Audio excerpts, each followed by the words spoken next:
Hey, what is going on, guys? It's DK back at you with another video here to break down the 6-game preseason slate on Saturday.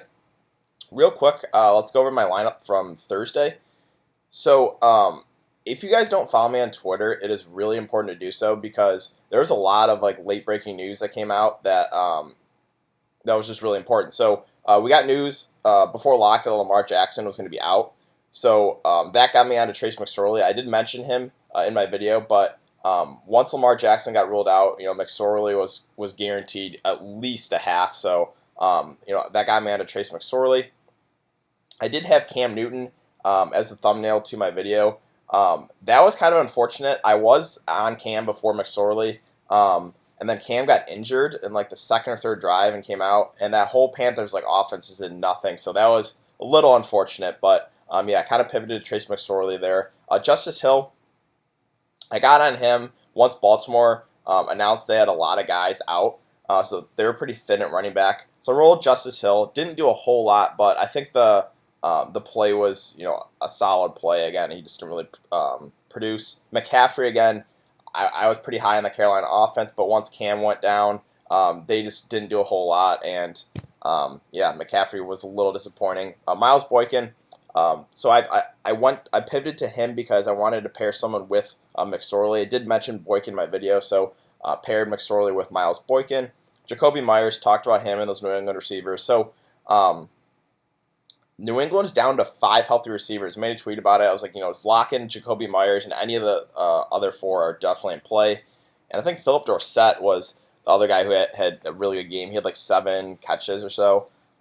Curtis Samuel. Again, that Carolina offense, a little unfortunate that Cam went down. Ingram was a tight end I talked about. He only played 1 drive, though. Damian Harris, that was really unfortunate.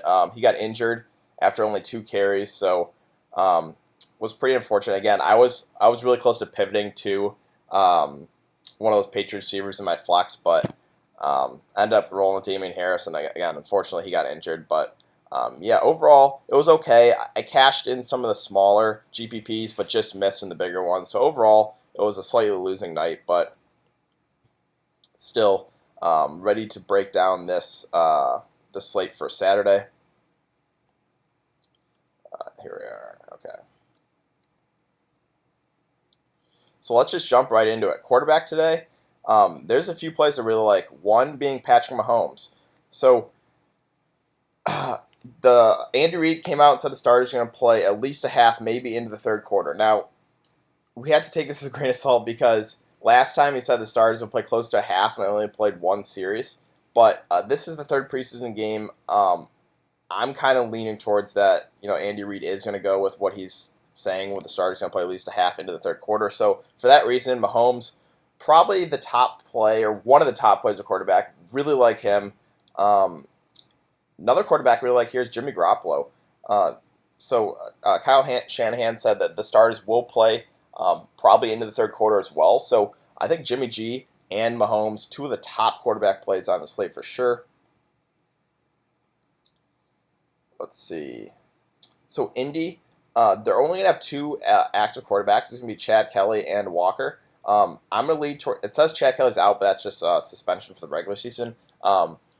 I think Chad Kelly's another option you can consider. I think he goes kind of low-owned, but he's going to play at least a half of football. He has that rushing upside. So if you want to pivot from Mahomes or Jimmy G, I think Chad Kelly's goes pretty low-owned.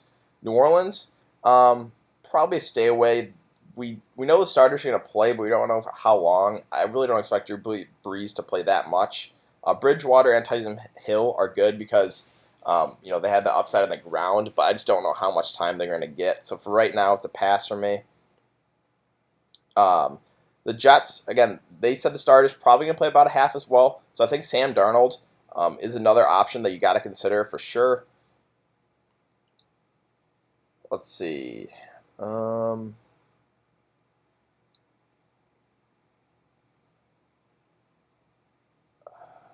Denver.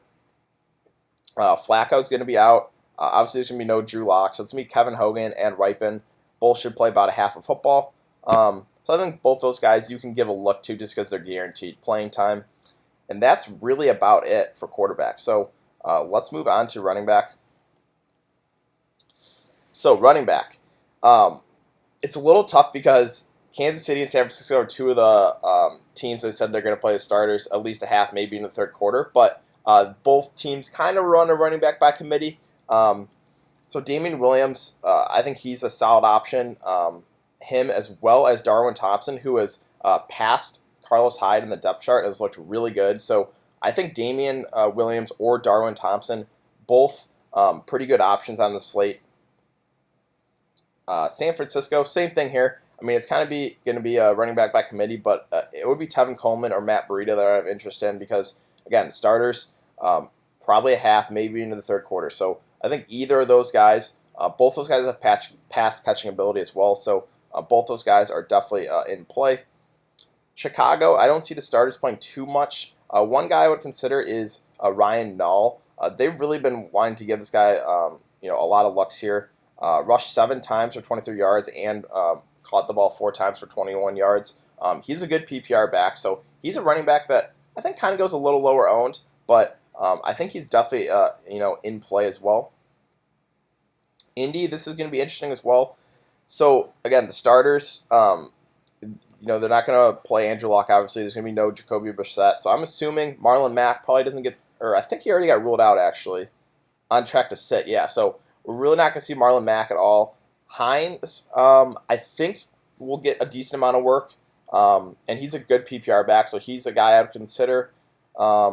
Same thing here with Ware. They've been giving him a good amount of work. 7 carries, I think, or 8 carries in the first game, 7 carries in the next game. So I think he would be a guy you could also consider because Indy's kind of thin at running back. New Orleans. So I'm going to stay away for now unless we get definitive news on the starters. If we get the starters, like maybe you're going to play a half or so, then obviously Kamara is one of the top options on the slate. But for right now, it's kind of the stay away from me. On New York side, we got news that Le'Veon's not going to play. But again, the starters probably going to play close to a half. So I think Ty Montgomery gets a good amount of work. And for that reason, I think he's a pretty good option. Again, he's a good PPR back as well. So if we get at least a half of Ty Montgomery, I think that's pretty solid. So he's another option at running back that I'm definitely considering. The Chargers, kind of a stay away from me. I don't think Phillip Rivers is playing, and for that reason, I really don't think Eckler or Justin Jackson get too much work, so probably a stay away from me. On the Seattle side, I'm going to take a wait-and-see approach. We don't know. We know like the starters are going to play, but we don't know for how long. So, if we get news that Russell Wilson and the starters are going to play maybe in the third quarter, then obviously you got to consider Russell Wilson as well as Chris Carson. But for right now, we don't have definitive news, so I'm going to take a wait-and-see approach. And that's why it's really important to follow me on Twitter, guys, because once we get news, I will be giving my thoughts on that. So really important to follow me on Twitter. It will be in the description below. Houston, kind of a stay away from me. One guy I would consider would be Duke Johnson Jr., just because he's a really good PPR back. And I think he gets a decent amount of work here. So Duke Johnson Jr. would be one guy I would consider on Houston. Dallas, probably a stay away, but if I was going to play someone, it would be Tony Pollard, just because, again, they've been raving about this guy. They've been giving him good work in the preseason, so Tony Pollard would be one guy to consider on Dallas. Denver, they could be pretty thin. Again, the starters, really don't expect Royce Freeman or Lindsey to play that much. You could look to Devin Booker or Devontae Jackson. He's been getting a good amount of work as well. So Denver is another team to keep an eye on because they could be thin at running back. So there could be some decent options there. And then for the Rams, Sean McVay really doesn't play the starters much in the preseason at all. So don't expect to see Gurley. They've been giving Henderson Jr. a lot of work here. He's a good PPR back as well. So he's another guy that I would definitely consider. And yeah, that's basically it for running back. So let's move on to wide receiver. So wide receiver here, I'm probably going to stay away from the backup guys just because, again, we have a lot of teams that are confirming starters at least a half, maybe in the third quarter. So for me, I'm targeting like all the starting receivers, at least on this slate. So Tyreek Hill, Sammy Watkins, even Hardman here. He's kind of the number 3 right now. He's a rookie that they've been giving him a lot of work as well. So I think any of those 3 guys you could definitely pair with Patrick Mahomes. Obviously, Tyreek Hill has the most upside, but any of those 3 are definitely viable. On the San Francisco side, it would be Marcus Goodwin or Pettis for me. Probably would lean towards Goodwin just because he has that breakaway speed and can definitely, catch like a long touchdown pass. And again, starters, at least a half, probably in the third quarter. So for that reason, Pettis and Goodwin, I think, are really solid options. Chicago, it's kind of a stay away from me. Indy, the same thing. Again, really don't expect to see the starters that much, and they're kind of deep, so kind of stay away from me. New Orleans, I'm going to take a wait-and-see approach. Again, if we get news that the starters are going to play close to a half, then obviously Michael Thomas would be one of the best options on the slate. But for right now, it's a pass for me. The Jets. So, again, we got news. Starters probably going to play at least a half here. So, for that reason, Robbie Anderson, Enunwa, Jamison Crowder all in play. If I had to pick one, it probably would be Jamison Crowder for me just because he plays in the slot. He's a good PPR receiver. So, but again, any of those three guys are definitely in play here. The Chargers is kind of a stay away. Seattle, I'm going to take a wait-and-see approach on this as well. And if we get confirmation the starter's going to play a good amount, then, Tyler Lockett. Lockett would be a pretty good option here. Houston, we don't have definitive news on how long the starters are going to play. So, again, I'm going to take a wait-and-see approach. But if we get news that they're going to play a half into the third quarter, then obviously, you can look to DeAndre Hopkins. Again, I'm going to take a wait-and-see approach with them.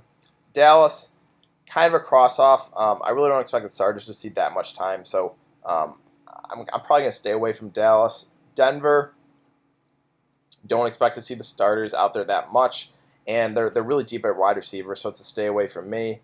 The Rams, same thing. Starters, probably not going to play in this one. They have a lot of depth, so I'm probably crossing off the Rams as well.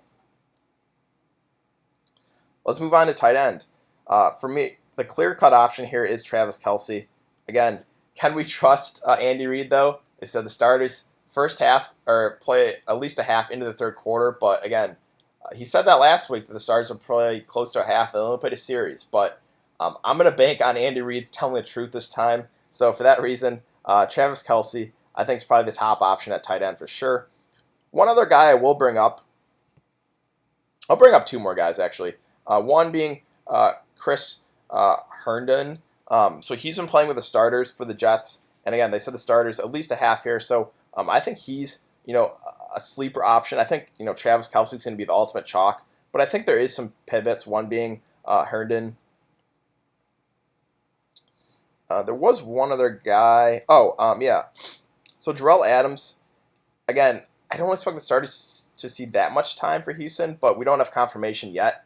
But Adams is a guy that has been getting some snaps in the slot, which I really like. Anytime you can get a tight end playing the slot, that's just a boost to their fantasy appeal. So I think Adams would be another sleeper candidate that I would at least consider as a pivot off the ultimate chalk and Travis Kelce. And then defense.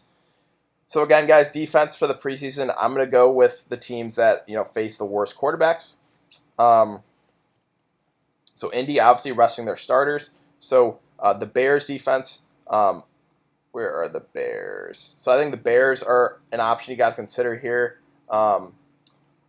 Another couple defenses are Denver and the Rams. The starters aren't going to play much, if at all, in this game. So I think the Rams and the Broncos are two defenses that you got to consider as well. This is, I think, the lowest total too, by far on the slate. So both those defenses look pretty appealing to me. And yeah, that's basically about it, guys. So if you guys have been enjoying the content so far, I'd really appreciate if you would like this video and subscribe. Again, I will put my Twitter in the description below. I also put my Twitch link in the description below. I will be streaming probably an hour before lock for the regular season. So I would really appreciate if you guys go ahead and give me a follow over there on Twitch. And I don't think there's that many games tomorrow, if any. Let me double check really quick here. And my phone's not working, but here we go. Okay, come on. Let's see. Yeah, so there's only one game Sunday, so I will be back. All the games are Thursday, so I'll be back breaking down that main slate on Thursday. So I will see you guys then.